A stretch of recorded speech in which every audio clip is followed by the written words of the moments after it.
অবস্থায় পড়ে থাকে, মৃত্যু হবে হবে অবস্থা, এই অবস্থায় আমাদের তিনটা কাজ করণীয় ছিল। কয়টা বলেন? কয়টা মনে আছে কারো? এক নম্বর কাজটা কি ছিল? লাকিনু মাউতাকুম লা ইলাহা ইল্লাল্লাহ। এক নম্বর মনুষ্য ব্যক্তির পাশে বসে আপনজনের করণীয় হলো কালেমা তালকিন করানো। কি করানো? বলেন কি করানো? কালেমা তালকিন করানো।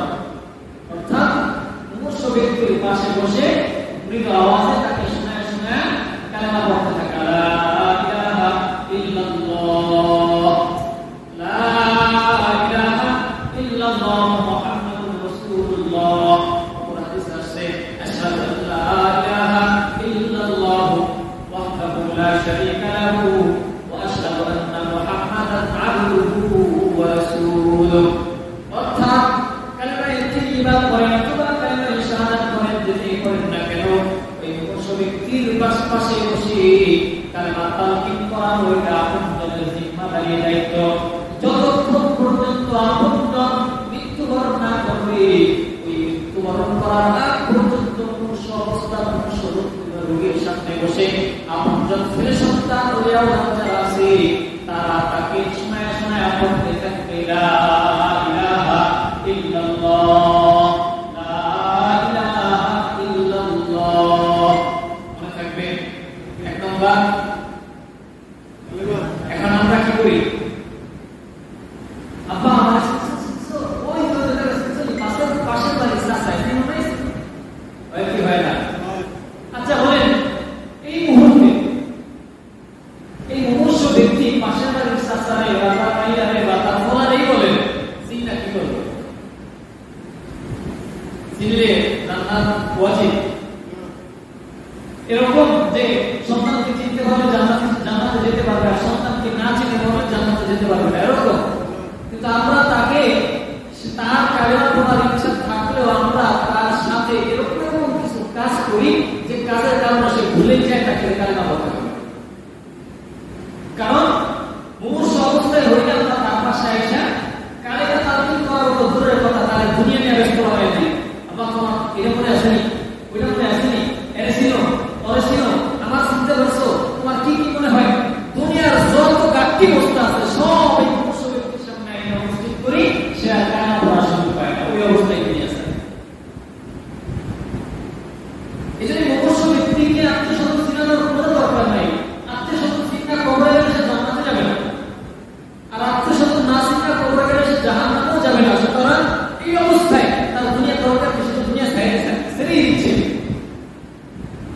কথা মনে হয় বুঝতে নাই? আমার এই মুহূর্তে তার দুনিয়া চিনার দরকার আছে, সেই তো দুনিয়ার মায়া চিরতরে শেষ করে দিতেছে। এই মুহূর্তে সে দুনিয়া চিন্তা কি করতে, এই মুহূর্তে তাকে দুনিয়া নিয়ে কোনো প্রশ্ন নয়, কেউ যদি আসে জিজ্ঞাসা করতে তারা দুনিয়া পাশে উঠায় দিবে, এখান থেকে চলো। এখন তার শুধু ফিকির হবে পরকালীন থেকে, এখন শুধু তার চিন্তা হবে পরকালীন চিন্তা, কি করে কালেমাটা নিয়ে কবরে যাইতে হবে। সুতরাং ওই জায়গায় আত্মীয়-স্বজন প্রতিবেশী আপনজন ছেলে মেয়েকে চিনানোর কোনো দরকার নাই। ওই অবস্থায় শুধু কাজ হবে একটাই, লা ইলাহা ইল্লাল্লাহ মনে থাকবে।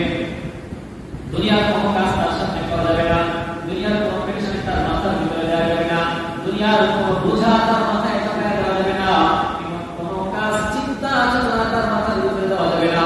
যে চিন্তা চেতনার কারণে কালেমা নসিব হওয়া তার কপাল থেকে ঘুরে যায়। তাহলে এক নম্বর ছিল মুমূর্ষু ব্যক্তির সামনে কালেমা তালকিন করানো।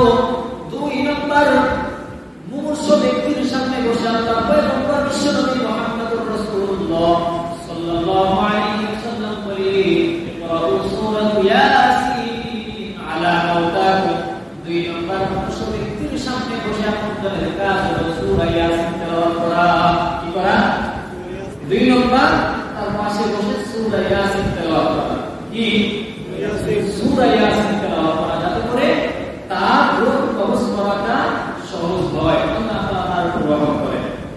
তিন নম্বর, কাছে থাক অথবা দূরে থাক, যেই প্রান্তে থাকুক না কেন, যখন কোনো সংবাদ আসবে, যখন কোনো অবস্থা খারাপ, তখন আপনজন প্রতিবেশী প্রত্যেকের উপর জিম্মাদারি কর্তব্য হলো তার জন্য ইস্তিগফার কামনা করা, আল্লাহর কাছে ক্ষমা প্রার্থনা করা, আল্লাহ তাআলা যেন তাকে ঈমানি হালতে মৃত্যু দেন।